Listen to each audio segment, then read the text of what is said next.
Hey guys, welcome back to my channel. आज का हमारा टॉपिक है administration of medication.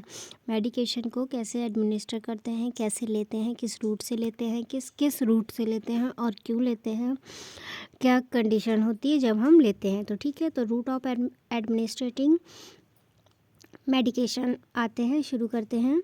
The route of administration of medication depend on the medication properties and desired therapeutic effect on the client physical and mental condition. These are various route for administrating medication. क्या होता है, medication की properties पे depend करता है हम उसको कैसे देते हैं, और डिज़ायर्ड थेराप्यूटिक इफ़ेक्ट, और वो कैसे, अगर जैसी उसकी प्रॉपर्टी होगी, जैसे उसको दिया जाएगा वो उसकी प्रॉपर्टीज़ पे इफ़ेक्ट डालेगा, और थेराप्यूटिक इफ़ेक्ट वो आपको वैसा ही देगा जैसी उसकी प्रॉपर्टी होगी अकॉर्डिंग टू द क्लाइंट की कंडीशन और मेंटल कंडीशन को देख के ही हम उसको क्या करेंगे, मेडिकेशन और एडमिनिस्टर देखेंगे कि हम किस रूट से उसको एडमिनिस्टर कर रहे हैं। ठीक है, जैसे कि कोई सीवियर पेशेंट वाला मरीज़ है तो हम उसको ओरल रूट से दवाई देके हम उसको जल्दी से उसको कवर नहीं कर सकते, तो उसके लिए हमको क्या करना पड़ेगा, उसके लिए आईवी चलाना पड़ेगा हमको।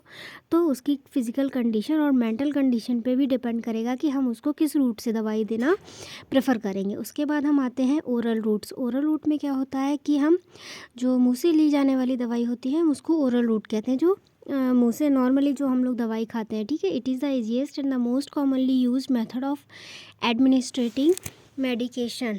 Medication are given via the mouth and swallowed with any fluid. The oral medication has a slower onset action and more prolonged effect than parenteral medication. It further includes sublingual and buccal routes. ठीक है, तो क्या है, ये सबसे ज़्यादा और easiest use करने वाला मेथड है जिससे हम ड्रग एडमिनिस्टर करते हैं, दवाई को लेते हैं, और ये माउथ के द्वारा लिया जाता है, जिसको हम किसी भी लिक्विड से क्या करते हैं, इसको प्रेफर करते हैं लेना। ठीक है, तो ओरल मेडिकेशन और बहुत ही मतलब बहुत ज़्यादा तो नहीं, पर ये स्लोअर अपना इफ़ेक्ट डालता है, और पर उतना ही इफ़ेक्ट डालता है जितना पेरेंटल मेडिकेशन के थ्रू हमें इफ़ेक्ट मिलता है। ठीक है, तो इसके फर्दर इंक्लूड्स 2 ओरल रूट्स के थ्रू हम दवाई और लेते हैं, वो है सबलिंगल और बक्कल। तो सबलिंगल में क्या होता है, हम अपने जो टंग के नीचे मेडिकेशन लेके उसको लेते हैं, उस तरीके से सबलिंगल में हम ड्रग को एडमिनिस्टर कराते हैं, मेडिसिन को एडमिनिस्टर कराते हैं। उसको क्या करना पड़ता है हमको, इजी टू अपने आप ही वो क्या होता है, इजी एंड अर्ली एब्जॉर्ब, और वो बहुत ही इजीली तरीके से और अपने आप अर्ली बहुत जल्दी एब्जॉर्ब हो जाती है। अगर सबलिंगल की अगर दवाई को हम दांत से तोड़ के खाते हैं या फिर पानी के साथ खाते हैं तो वो उतना इफ़ेक्ट नहीं देगी, क्योंकि जो जिस दवाई की प्रॉपर्टी है वो वैसे ही वर्क करेगी। ठीक है, तो सबलिंगल का एडमिनिस्ट्रेशन होता है, जो हम टंग के नीचे रख के दवाई जो खाई जाती है उसको हम सबलिंगल एडमिनिस्ट्रेशन के द्वारा उसको हम खाते हैं। ठीक है, बक्कल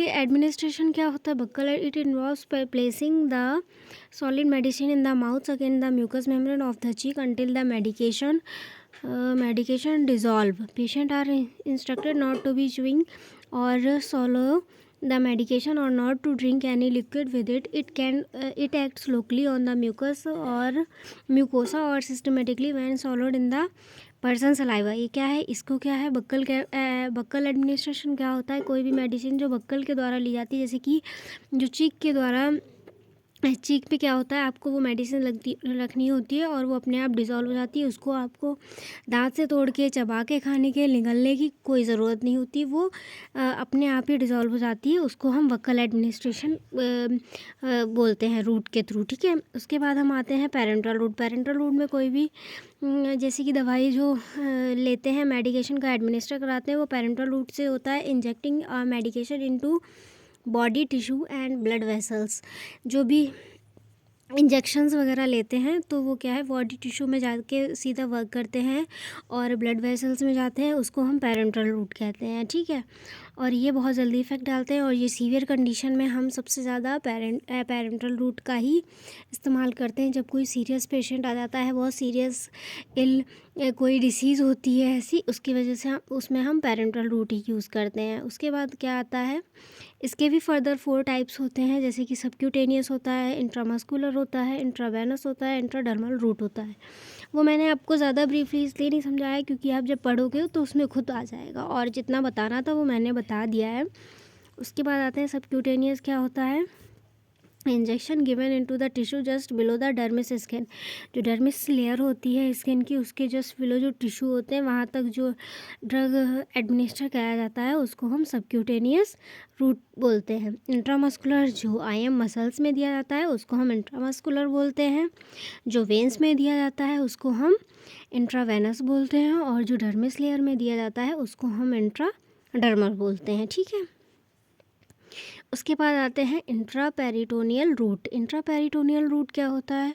जो पेरिटोनियम कैविटी के जो भी हम मेडिकेशन एडमिनिस्टर करते हैं उसको हम इंट्रापेरिटोनियल रूट के नाम से जानते हैं।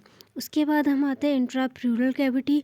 जो ड्रग्स हम एडमिनिस्टर करते हैं through the chest wall directly into the plural space. कोई भी चेस्ट वॉल की कोई भी दिक्कत है उस वजह से जो हम ड्रग्स एडमिनिस्टर कराएंगे उनको वो इंट्राप्लूरल रूट में आएंगी। इंट्रा आर्टीरियल रूट, कोई भी आर्टरीज़ में ब्लॉकेज है या फिर कोई भी स्पाज़म वगैरह है उसके लिए जो हम एडमिनिस्टर कराते हैं ड्रग उसको इंट्रा आर्टीरियल रूट के थ्रू कराते हैं। ठीक है, उसके बाद आता है इंट्रा कार्डियक रूट। जो कार्डियक हार्ट की डिसीज़ होती है उसके लिए जो हम मेडिकेशन चलाएंगे वो हम इंजेक्शन वगैरह देंगे, जो भी है वो इंट्रा कार्डियक रूट से देंगे। उसके बाद आते हैं intra articular route. Intra articular route मतलब कि जो ड्रग्स हम जॉइंट्स के पेन वगैरह के लिए या फिर अर्थराइटिस वालों के लिए हम जो यूज़ करेंगे, इंजेक्ट कराएंगे मेडिकेशन, उसको हम इंट्रा आर्टिकुलर रूट से उसको ड्रग एडमिनिस्टर करेंगे। ठीक है, और इसका मैं आपको डिस्क्रिप्शन में मैं लिंक डाल दूँगी, वहाँ से आप जाके इसका PDF डाउनलोड कर सकते हैं। और प्लीज़ आपने अगर अभी तक मेरे चैनल को सब्सक्राइब नहीं किया है तो प्लीज़ सब्सक्राइब कर लीजिएगा, और आगे मैं आपके लिए ऐसे अच्छे अच्छे वीडियोज़ लाती रहूँगी जो कि आपको आसान होगा अपना नोट्स बनाना भी, और आप अपने असाइनमेंट्स भी लिख सकते हैं। ठीक है, thank you for watching this video guys.